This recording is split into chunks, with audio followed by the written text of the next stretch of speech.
Last week, as part of a year-long parish program on race and racism at our predominantly white church, one of the facilitators, a beloved African-American parishioner and retired dean at Northeastern University, shared with us a powerful quote. Shirley Chisholm, the first Black woman elected to Congress, once said to the noted feminist Bella Abzug on the topic of racism, "Until you really feel as angry about this as I do, ain't nothing gonna change." I know we are all hurting and frustrated and angry about the injustices that have been revealed once again in the lives of our sisters and brothers of color. If you are a person of decency and conscience, let alone faith, this has been a heartbreaking moment in our common life. But unfortunately, none of this is new. Racism is deeply embedded in the very foundations upon which this nation was built. This isn't to belittle a country we all love, a country I myself served as a member of the military. Rather, it's simply stating objective fact. From the genocide of indigenous people to slavery to segregation, the injustice and indignity with which people of color have been treated is well documented. It has also mostly been ignored by those who've written the history books and thereby relegated to the ghetto of white consciousness. But in the past couple of weeks, the curtain that hides so much racism and violence and degradation and inequality from the eyes of many white people has been torn apart for all the world to see. Between the murder of George Floyd in Minneapolis and the rising death toll of this pandemic unduly felt in communities of color, white Americans are witnessing something of the reality that people of color live with each and every day. The inevitable and righteous bubbling over of emotion reminds us that Martin Luther King Jr. once proclaimed that a riot is the language of the unheard.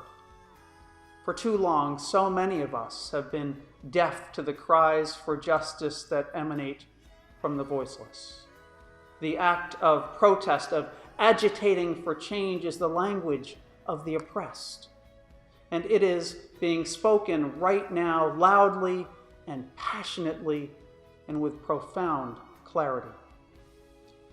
Of course, the destructive violence that has in some cases accompanied peaceful protests in cities around the country must be condemned.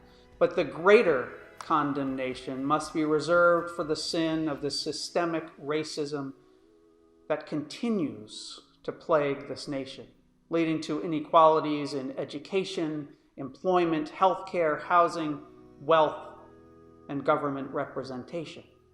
All of which is to say that I encourage your anger. We may not be able to feel it at such a visceral level as our friends of color, who fear for the very safety of their children and grandchildren every time they leave the house. But for those of us who are white, we must speak out when we see and encounter racism. It's not easy.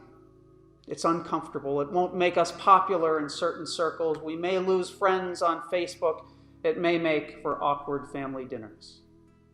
But this is a tiny cost when weighed against the burden of those whose entire existence is defined by discomfort.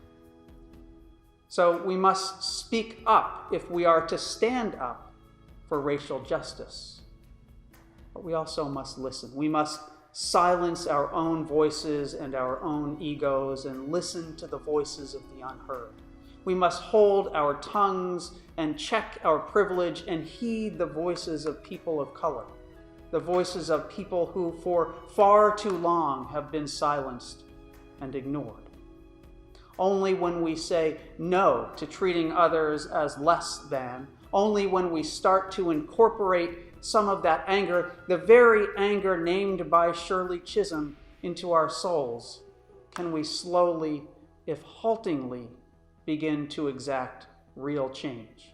A change that must begin within ourselves before it can spread into the bloodstream of our community, our nation, and our world.